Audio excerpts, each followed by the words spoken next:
Welcome everybody, welcome to the latest in our series of Reviewer Credits Ask Us Anything live events streaming here on LinkedIn. You can put comments, you can add questions, you can get involved easily with this event by putting any comments and any questions that you might have as we go through our event today into the LinkedIn chat box. And if you're listening to this live, you're probably thinking, where are Maria and Joe? Well, that's a great question. Unfortunately, both poor old Maria and Joe are indisposed today, so you are going to be subjected to just me talking about our co-creation of peer review standards project. I'm going to give you a little bit of an update. I'm going to talk about what we've been up to so far, and then I'm going to also let you know how you can get involved, what kinds of ways we would love participation from the community, what the project is all about. My name's Gareth. I'm the Academic Director at Reviewer Credits, and this is another of our live LinkedIn Ask Us Anything events. As I already mentioned, and if you're just joining us now, great to see you. Please put any comments, any feedback, any questions, any remarks, any rudeness about this event, about this project into the LinkedIn chat. They will appear live for me and I will be able to address them as we go through this event. Today, as I mentioned, we're talking about peer review standards. What's that all about? Peer review standards, all about how we perform and manage and do peer review. Now, here's a slide that I took from our recent peer review webinar that was conducted just recently for us at Reviewer Credits by a good friend, Jigisha Patel. If you haven't seen that recording, you can get access to it here, either on our LinkedIn feed or over on the Reviewer Credits YouTube channel. Now, when we do peer review as researchers, we often get given a checklist, or we often don't get given a checklist. We're asked as researchers to perform peer review by journals, by publishers, and we're not given, or we are given, information. We're given varying amounts of information about that process, about how to perform peer review, about what we're expected to put into that peer review report. It varies depending on the journal. It varies depending on the publisher. As many people will tell you, many researchers, performing peer review all of the time can be quite a difficult and time-consuming task, in part because lots of journals and lots of publishers have different resources available for researchers, for peer reviewers, and they require different inputs. They require different things. A peer review report for one journal can look quite different to a peer review report for another journal. And as researchers, I know this well from my own research career, very little training, very little support, very little in the way of resources provided to researchers by anybody, universities, journals, publishers, to help to develop those skills in peer review. I don't know about you, and maybe you'll give me some thoughts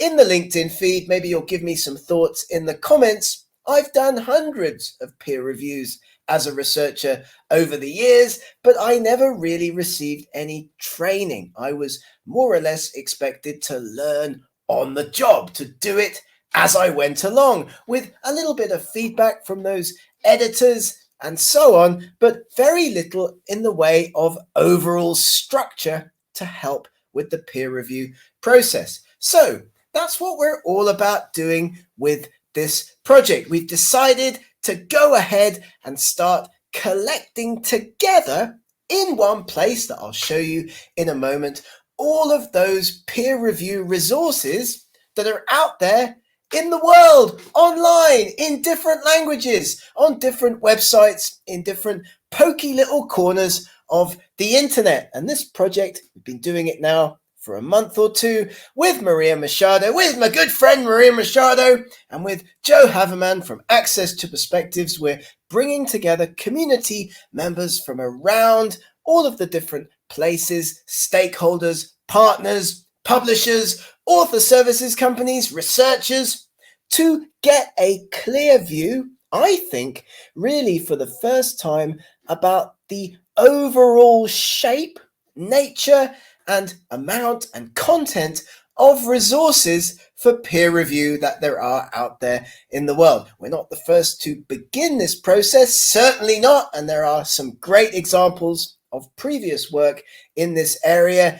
Ease, I'm looking at you, we'll show you that in a moment, but nevertheless, we intend to do a comprehensive survey, a comprehensive collection of all of the available peer review resources, and then we're going to use that resource bank in a number of different ways. We're going to share that resource bank with anyone that's interested, and we're going to have a look at which of those resources in the resource bank are useful to peer reviewers. And that's going to be a big community, a big open project that we'll talk about again in a moment when we look at resources that we've collected and we give them some kind of assessment of their utility to peer reviewers. So I don't know what you think about this so far. Maybe you'll give me some comments in the LinkedIn chat. Tell me if you think it's a insane idea. Tell me if you think it's something that is easily done. Tell me if you think that you'd be interested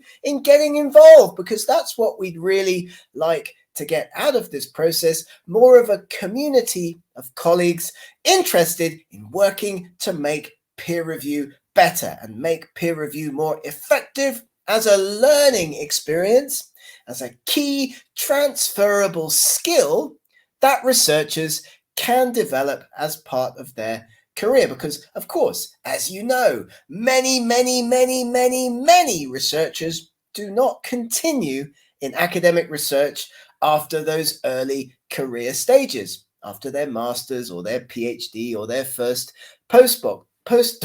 The attrition rate looks like a triangle, with more and more people dropping out at every stage. But key transferable skills that you do develop in your early career, like potentially peer review, can be extremely useful in other lines of work, in other walks of life, in other parts of your career in the future. So here's a screen grab of the project website. You can see it on the URL that I've pasted onto the slide there for you. And also, I already went and pasted a number of links into the chat on LinkedIn. So if you're listening to this live, or indeed if you're listening to this in recorded form, how you doing? It's 2024. Scroll down the LinkedIn feed. You'll see some posts from Reviewer Credits, a number of them there. One of them is a link to this website, this Access to Perspectives website, where good old Joe has put together lots of information about this project. So peer review standards,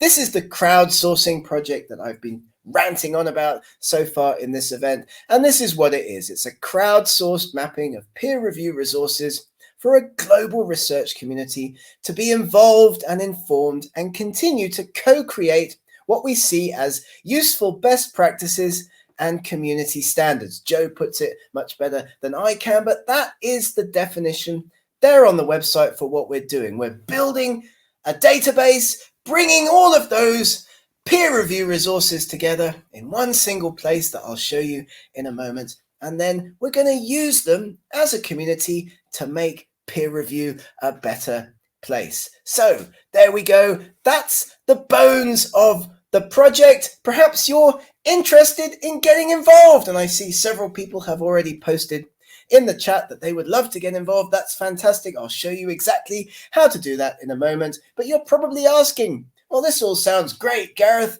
but what's the objective?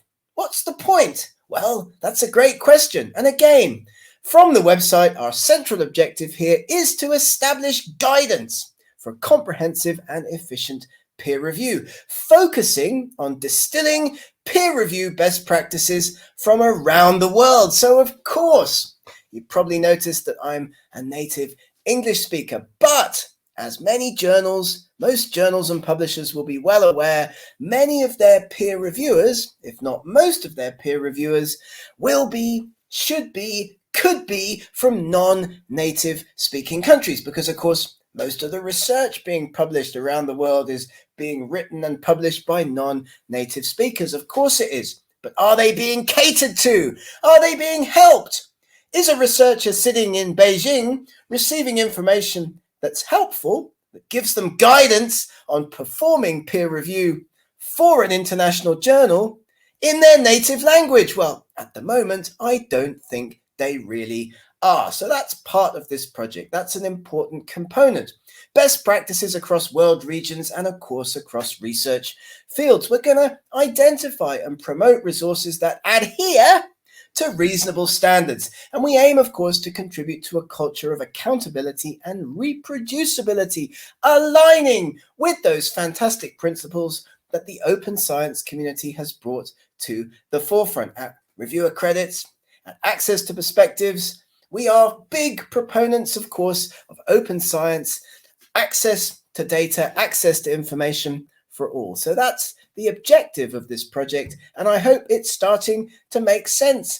The fog is clearing, as they say. So, in order to put a bit more meat on the bones, good old Joe, good old Maria and I put together a little research paper. Well, it's not really a research paper, it's more of a white paper, more of a statement of what the project is all about. You know, you can see it here. I've got the DOI for you there as well. You can also find that DOI in the comments on this LinkedIn post. So again, if you scroll down the LinkedIn post, you'll find a link that you can click on directly to this article DOI. You can then get a copy of it for yourself. You can stick it on the wall. You can give it to your parents as a present, and you can read it, of course, as well, to understand a little bit more about the project. And then you can comment, you can get back in touch, you can join up and get involved with this, what we think, what we hope is a fantastic initiative. So, enhancing peer review standards for quality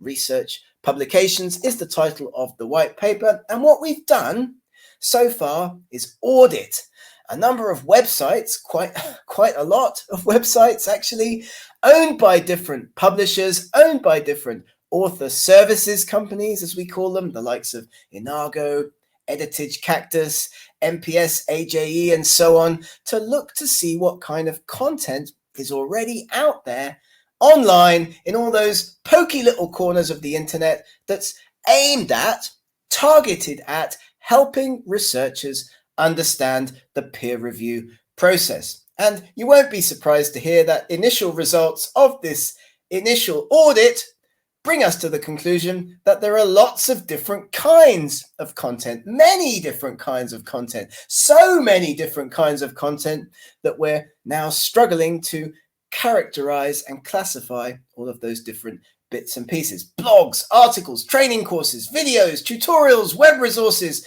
downloadables, infographics that I like to call infographics, most of it in English, not all of it, of course. We'd like to get contact with more and more colleagues from around the world who have access and can point us in the direction of content that is not in English, so that we can add it to the database. And of course, we're primarily, as the scope of this project would suggest, interested in free and open to use content. But that doesn't mean that we're not also aware of lots of content currently residing behind those pesky paywalls that make it difficult for us to get access to. So if you're listening to this and you're an author services company, Heritage, and you'd like to give us access to some of the content that you've currently got behind a subscription-only paywall, potentially, that would be absolutely fantastic. That way, and I'll show you how you can do this in a moment, in that way you can effectively contribute, be a part, sponsor without actually sponsoring, become a project participant, give us access, give the community access to content that is out there, but behind paywalls. So I guess you're probably at this point thinking, which thing or article or video or webinar, tutorial, infographic that I looked at, read, or watched recently did I find particularly useful? Maybe you were asked recently to perform peer review by a journal and you read some guidelines about how to do that, either on that journal's website, that publisher's website, or indeed just by searching online and finding some other resources. If you found that content useful, do get in touch with us. Let us know. Let us know the content link in any case, so we can cross-match that with the database. We can make sure that we've captured that particular piece of content. You're probably also sitting there and asking yourself, well, how can I get involved? Well, I'll tell you about that in a moment. Do you know about some particularly good information that should be included that you found to be particularly helpful? And again, we're going to come back to this in a moment. How are we going to assess these resources once they've been all curated together? Well, that's something that we're still working on, we're still thinking about, and we would very, very much value, indeed we very, very, very much need input from everybody out there in the community as to the best, fairest, most effective, most user-friendly, most user-useful way to assess all of these resources. Lots of content has been assessed so far, lots and lots of different types. So how can you get involved? You could join us as a content contributor. So there are several ways in which this could happen, and I'll give you in a moment the link to do that. If you scroll down the LinkedIn feed again, if you have a look down the Reviewer Credits LinkedIn feed, you'll find a Google form that links if you click on this button on the Access to Perspectives Project's website. So you can go into this in either of those two ways, either directly through the Access to Perspectives website and then click on this Join Us button, or by clicking directly on the Google form that I prepared for this event, put into the chat box on the Reviewer Credits LinkedIn a few moments ago. Here's one I prepared earlier. Several ways in which you can contribute to this project, adding and or curating resources on our database. We would love that. It's a big database and we need some help with its curation, as well as, of course, adding individual resources. You can work on project outputs based on resource analysis. Of course, this database is open to everybody. So if you're a researcher looking for a comprehensive, we hope, list of resources to do with peer review, then this is probably a good place for you as well. So join us and work, produce research, produce outputs based upon the contents of this database, curating resources to the database, analyzing them for project outputs. And we also would like to write articles and produce content centered around this database of other content. Sounds boring, I know, but we make content about content, but it's quite interesting in that respect to talk about what have been the most successful. For example, blog posts. I'll show you in a moment. We can track traffic, we can measure, see like how many people are reading different blog posts about peer review. We can look at YouTube channels, we can see how many people are watching or have watched videos, video tutorials, webinars, and so on about peer review as well. So we already have some metrics of utility in terms of the usefulness or not of different pieces of content. Not very accurate, I know, but nevertheless, we need to get in there and start to talk about what's useful in terms of these resources. And of course, if you're listening to this and you're thinking, I teach people about peer review, I create training videos about peer review, I'm interested in getting involved in this project to help young researchers gain transferable skills in this key element of their research careers, peer review, then also get in touch with us, because that would be absolutely fantastic. At Reviewer Credits, at Access to Perspectives, we're all about helping researchers. And of course, that's very interesting to journals and publishers as well. They need reviewers, and they need trained reviewers who are going to do a good job on papers for their journals to increase their flow of content. So that's also of interest, I hope, if you're listening to this as a journal editor or as a publisher. So, of course, that is how you can get in touch. Do join us as a content contributor. Here's just a few screenshots of what that Google form looks like. And I particularly want to draw your attention to the questions that we're capturing on the right-hand side here of the screen. Have you written one or more review reports? Yes, no, or I'm planning to. This will enable us to target content to help you to gain the skills that you might need if you're listening to this as a researcher, potentially.